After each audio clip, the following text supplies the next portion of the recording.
speaking of Carolina, I don't think you crossed paths with Dan Morgan when he was there, but because you've been in that building, what are they getting? What should Carolina be expecting? Do you know any of the folklore around Dan Morgan? Right now, currently, all we know about him is that his dad's Twitter, also X bio, says people suck. That's kind of it.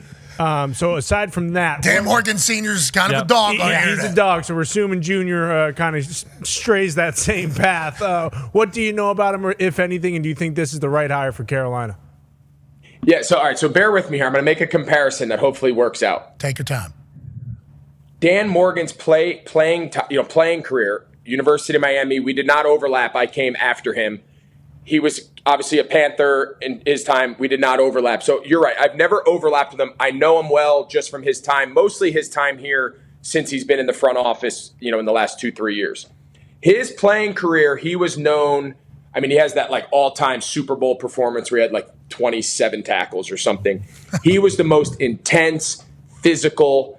I mean, his demeanor on the field is known throughout the history. I mean, if you know of Dan Morgan, you're like, oh, that dude was a dog. That dude was different. He was mean. He was tough. There's a little Dan Campbell persona there. Okay. When you strip all of that down, right, the Dan Campbell we all met, everyone's like, holy moly, we're biting kneecaps, we're yelling, we're screaming. When you strip all that down, of all the coaches we've met with over the last couple of years, Dan Campbell is as thoughtful, as intelligent, as a good a communicator, and as anybody we've met. Dan's got a lot of that, right? When you strip down and you remove the playing days and you remove the Mike linebacker that wanted to rip your face off, Dan is a really intelligent guy. He kind of cut his teeth through through Seattle, and then he was in Buffalo for a little bit before he came to Carolina.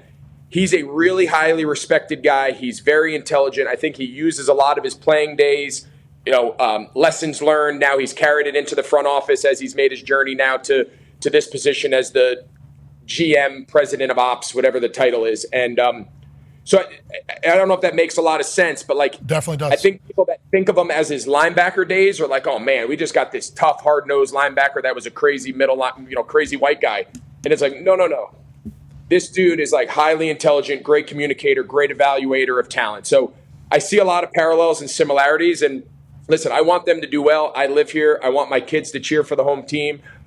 I want them to succeed, and hopefully Dan does that. Yeah, sell some tickets, get Tepper on the right side of history with the NFL.